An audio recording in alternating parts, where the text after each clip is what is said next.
Se integra a este panel el doctor José Quiñón, prominente abogado de nuestra comunidad, y uniéndose al panel de Simón Cruz y de Juan Porras, que continúan con nosotros. Doctor José Quiñón, voy a leer a modo de introducción de la parte jurídica, de la parte legal, las declaraciones de Taylor Boydowich, que fue colaborador del presidente Trump. Dice: hoy, en lo que solo puede describirse como un esfuerzo falso y profundamente preocupante de usar el poder del gobierno para atrapar a Trump, cumplí con la obligación legal de testificar ante un gran jurado federal y respondí todas las preguntas con honestidad. No me dejaré intimidar por esta militarización del gobierno. Para mí, la necesidad de unir a nuestra nación y hacer que Estados Unidos vuelva a ser grande nunca ha sido más clara que hoy. Doctor José Quiñón, la parte legal, la parte técnico-jurídica de este indictment, nuestras fuentes nos han señalado, y ya lo han revelado ya las cadenas al caer la tarde de hoy, de que el indictment o la acusación formal, el sometimiento a la acción de la justicia por parte del Departamento de Justicia Federal y de un gran jurado federal contra el expresidente Trump es inminente. ¿Cómo lo ve usted por su experiencia legal? Buenas noches. Buenas noches. Todo indica ser eso, que esto es algo muy inminente.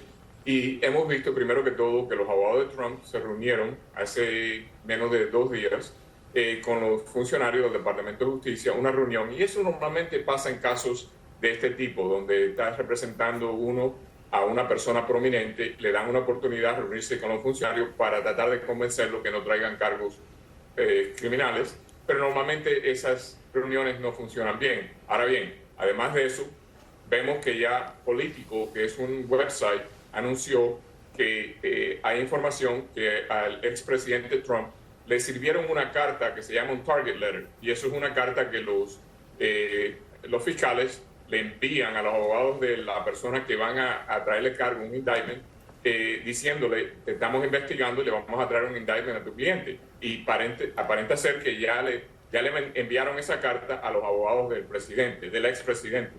Y eso es algo que ya indica para mí, que una experiencia de casi 50 años haciendo esto, que esto está súper inminente en cualquier momento.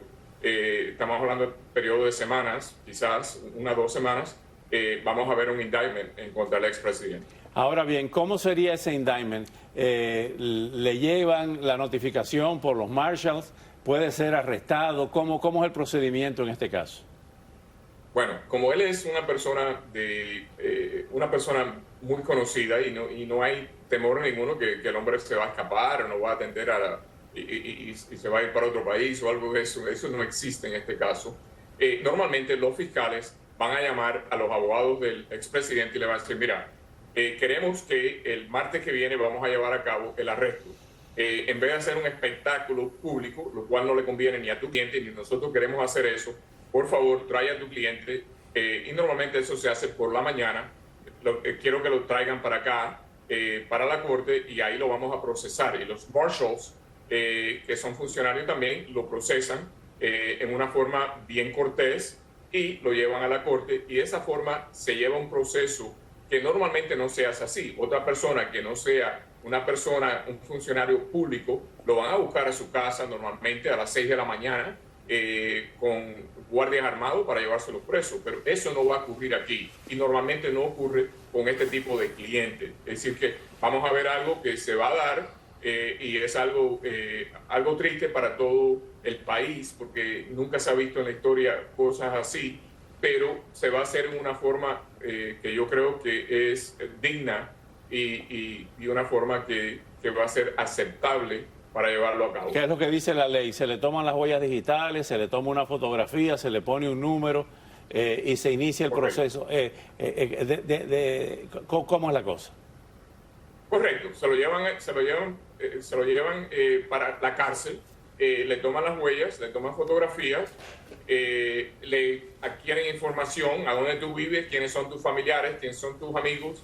Se hacen unos cuestionarios que son parte del proceso que se lleva a cabo cuando hay un arresto. Después de ahí lo llevan directamente a la corte. Normalmente estas personas se lo llevan esposado a la corte en conjunto con otras personas que hayan arrestado ese día.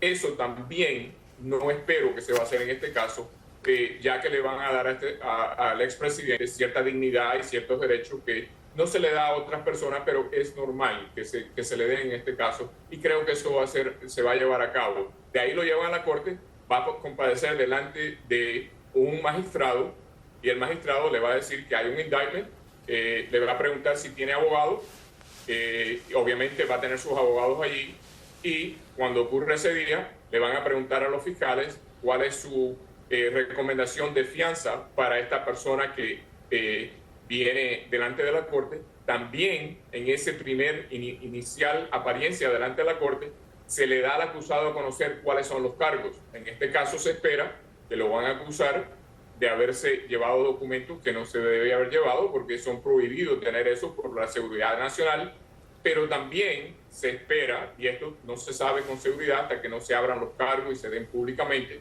pero se ha rumorado y se ha publicado en los medios públicos que también pueden haber cargos de obstrucción de justicia. Eso es muy grave porque, y quisiéramos escuchar su opinión, si aparece ese cargo de obstrucción de la justicia, eso fue lo que llevó a la caída de Richard Nixon. Sin duda ninguna, y ese es el cargo más serio. ¿Por qué? Porque ese cargo se entiende que es una amenaza al sistema de justicia, porque el sistema de justicia depende de las personas obedecer la ley y no burlarse de las cortes y de las leyes. Y cuando tú obstruyes la justicia, en realidad te estás burlando de las cortes y se toma muy en serio ese tipo de crimen. Eso es en realidad la diferencia, digamos, en lo que ha pasado con el expresidente Trump y lo que ha pasado con el vicepresidente Pence o lo que ha pasado con el presidente de hoy en día, Biden. Ellos también se llevaron documentos que no se debían haber llevado a su casa, pero sin embargo, cuando el gobierno le pidió que devolvieran los documentos, lo devolvieron inmediatamente.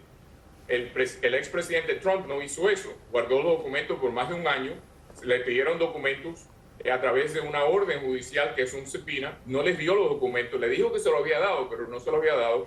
Después descubrieron con una orden, un search warrant, que había más documentos, y entonces ahí es donde han habido ciertos indicios de obstrucción de justicia. Y si ese cargo viene a cabo y lo encuentra culpable de ese cargo, es un cargo serio y ya cambia la cosa, porque ya se vuelve en realidad un crimen mucho más serio y hay mucho más riesgo para el expresidente de confrontar quizás una condena donde puede haber prisión. Y ya no está con inmunidad presidencial, ¿no? No. Está como un ciudadano común y corriente.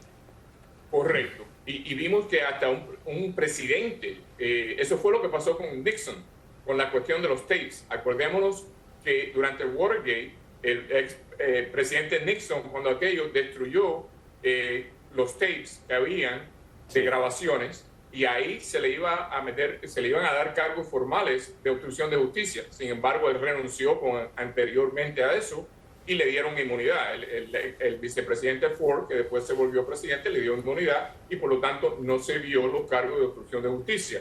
Pero aquí en este caso es diferente.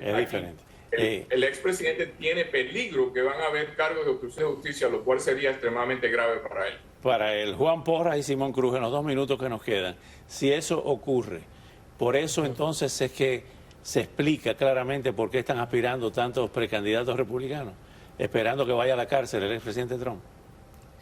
Yo pienso que sí. Obviamente, hemos visto de las dos partes, los demócratas y hasta muchos republicanos han estado desesperados para ver algo pasar con este presidente que lo pueda poner en una situación similar a esta. Obviamente veremos lo que pasa con el sistema judicial, pero pienso que el presidente va a seguir con el apoyo que siempre ha tenido. ¿Cuáles serían las consecuencias políticas de eso, de que este expresidente pudiera ir a la cárcel? Bueno, básicamente que lo saca de poder participar en la elección, que es lo que está apostando el resto de los candidatos que han entrado. Pero déjame decirte que el doctor Quiñones ha hecho una explicación excelente sobre este caso. Lo felicito. Doctor Quiñón, no se pierda, tiene que estar muy a la vista en estos días con todo esto que está ocurriendo. Gracias por esa brillante exposición, gracias a Simón Cruz, gracias a Juan Porras por venir, estaremos en contacto porque esto pica y se extiende. Al regreso hablaremos de lo que algunos llaman la reconquista rusa de Cuba, el acercamiento de La Habana al Kremlin, aunque analistas advierten que podría ser una estratagema del régimen cubano para intentar obligar a Joe Biden a un nuevo deshielo.